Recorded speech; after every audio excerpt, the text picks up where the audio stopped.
بسم الله الرحمن الرحيم إنما يعمر مساجد الله من آمن بالله واليوم الآخر وأقام الصلاة وآتى الزكاة ولم يخش إلا الله فعسى أولئك أن يكونوا من المهتدين. يطيب لي أن أعلن لكم اليوم من مدينة الرسول الكريم عليه الصلاة والسلام عن رغبة ملحة تخامرني منذ إن شاء الله أن أتسلم زمام الحكم في وطني العزيز باستبدال مسمى صاحب الجلالة بلقب أحبه ويشرفني أن أحمله وهو خادم الحرمين الشريفين. الله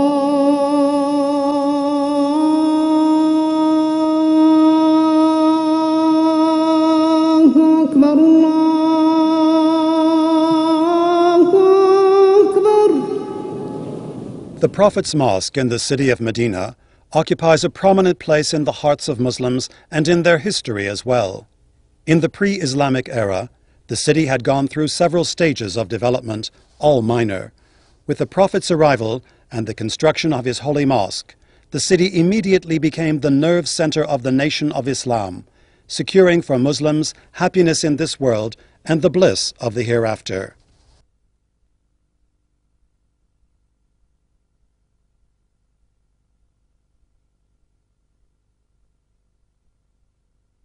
In the first year of the Islamic Hijrah, the Prophet's holy mosque was built in Medina. So simple was the structure at the time that its roof was made of palm fronds.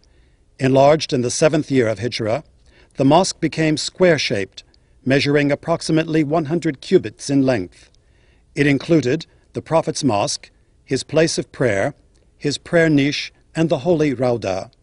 The keen interest shown by the early caliphs and other Muslim leaders in extending the Prophet's holy mosque was maintained by their successors. Latter-day sultans and kings followed in the footsteps of their predecessors, thus keeping the tradition alive. Minarets and domes were added, walls, cylinders, and gates were gilded, thereby enhancing the splendor of the architectural lines of the mosque.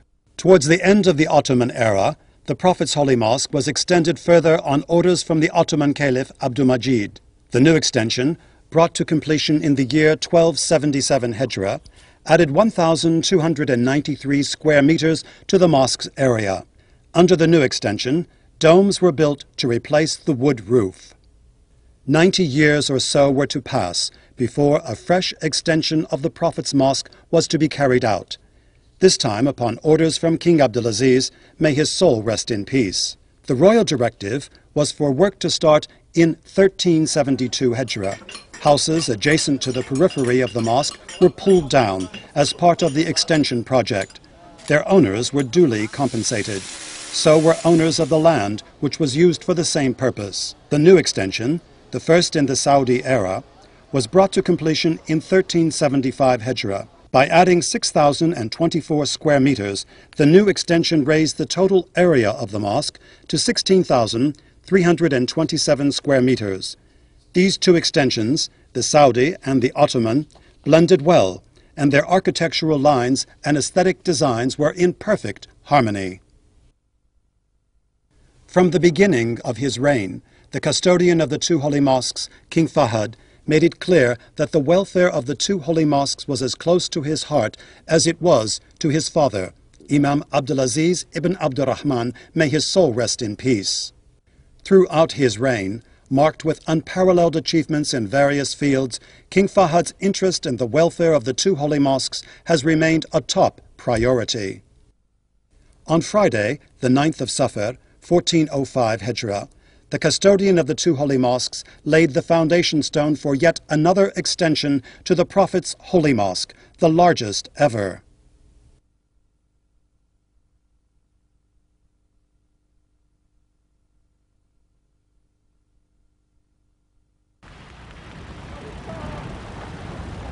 The groundwork started with the demolition of houses which were in the way. Their owners were fairly compensated.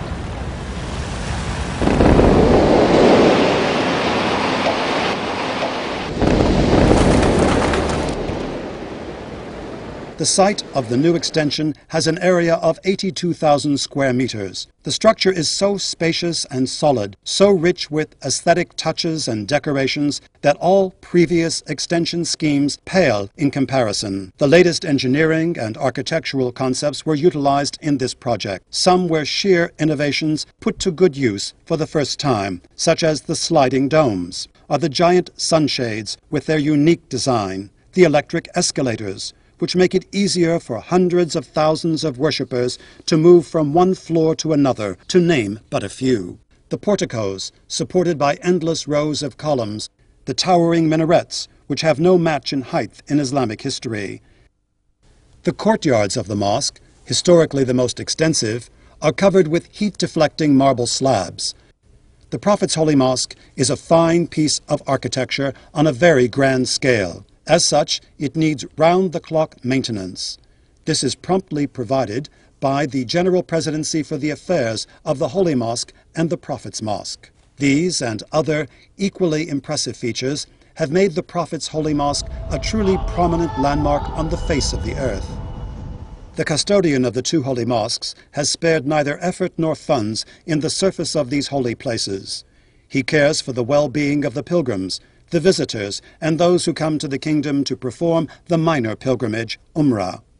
The architectural lines and the various designs employed in the extension project are typically Islamic. They blend perfectly with the spiritual halo which envelops the Prophet's Holy Mosque. Directives issued by the custodian of the two holy mosques laid emphasis on this point. The foundation of the new structure entailed the use of 8,500 piles sunk into the ground 30 to 50 meters deep. Their total length comes to 30 kilometers. Some 100,000 cubic meters of reinforced concrete were used in the substructures. The steel piles dovetailed with the iron bars used in the columns, the minarets, and the 1,877 substructural blocks made of 70,000 cubic meters of cement reinforced with steel.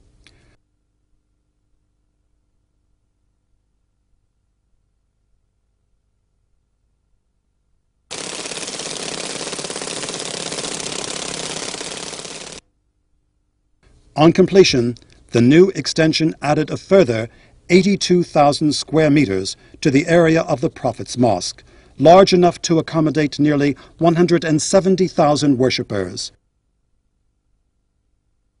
The roof, with an area of 67,000 square meters, is fit for use as a place of prayer and could easily accommodate 90,000 worshippers.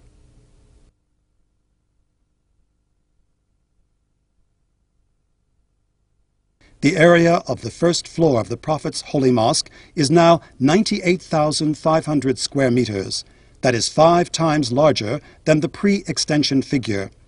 With this substantial increase, the Prophet's Holy Mosque has now the capacity to accommodate nearly 1 million worshippers during the holy month of Ramadan and the pilgrimage season.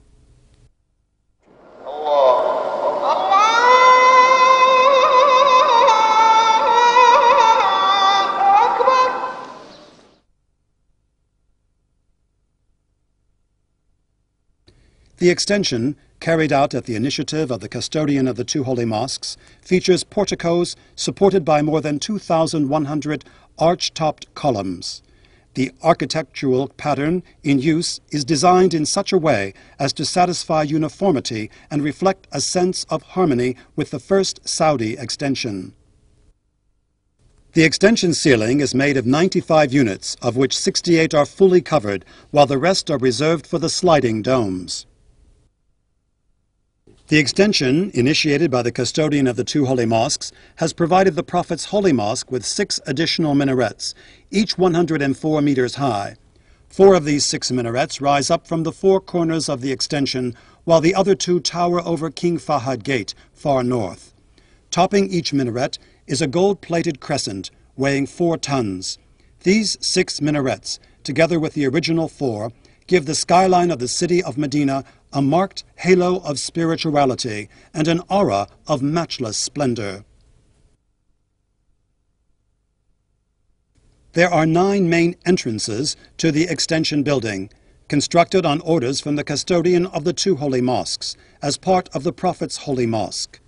7 of these entrances, those facing east, north, and west, have 5 adjoining gates each, along with 2 side gates.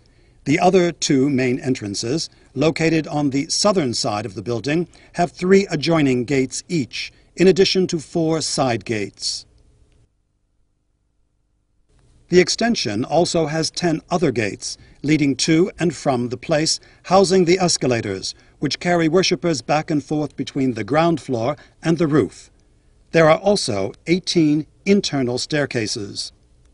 7 domes and 2 minarets stand high above the gate of King Fahd ibn Abdulaziz on the northern side, in a vivid and eloquent demonstration of the typical characteristics of the splendid Islamic architecture and ornamentation.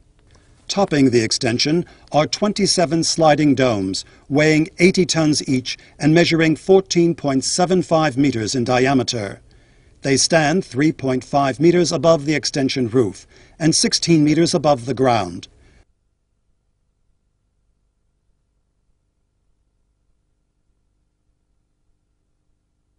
"40 tons of iron were used for the domes, which open and close automatically to permit natural ventilation whenever the need arises."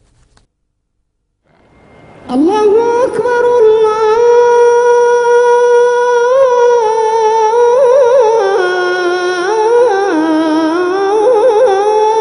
Akbar. La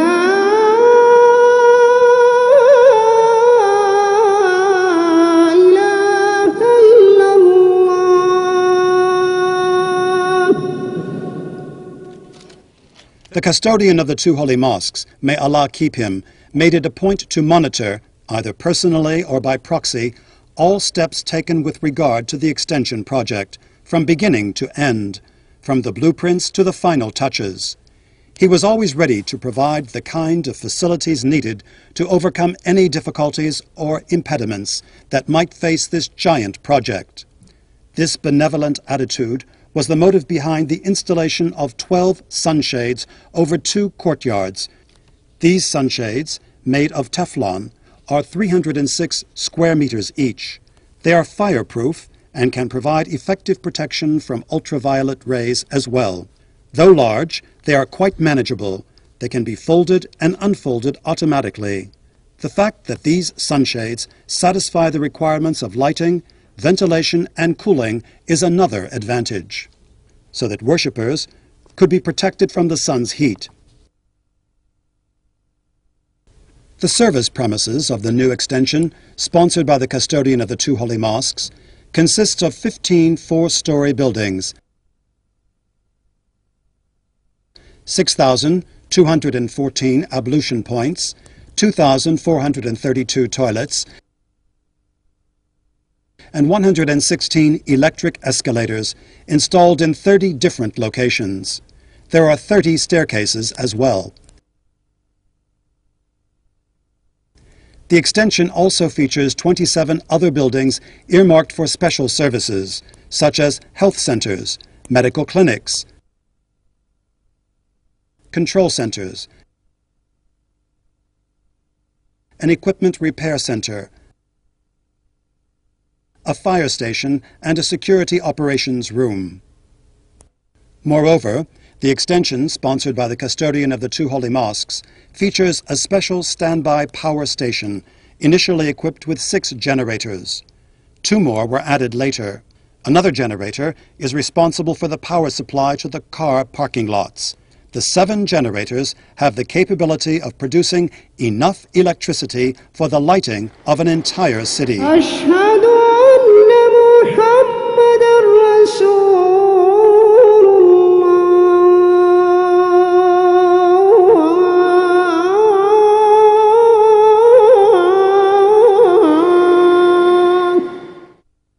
The Prophet's Holy Mosque is served by an air conditioning plant operated by 6 electric engines, packing 7,000 horsepower each. Located 7 kilometers from the mosque, the plant boasts of the largest water cooling condenser in the world and is capable of pumping 17,000 gallons of cold water per minute, all the way to the mosque and back, through special ducts inside the service tunnel.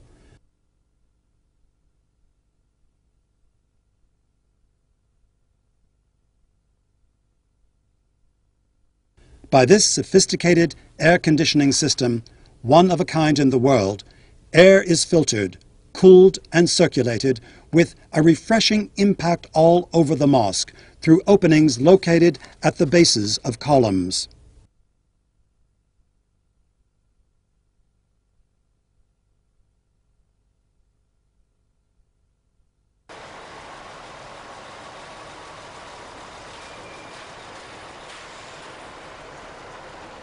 Zamzam water is transported from the central cooling plant in Mecca to its counterpart in Medina by tankers the year round. There are 7,000 water coolers all over the place. They are regularly filled with Zamzam water by 200 attendants and by twice that number during the pilgrimage season and the holy month of Ramadan.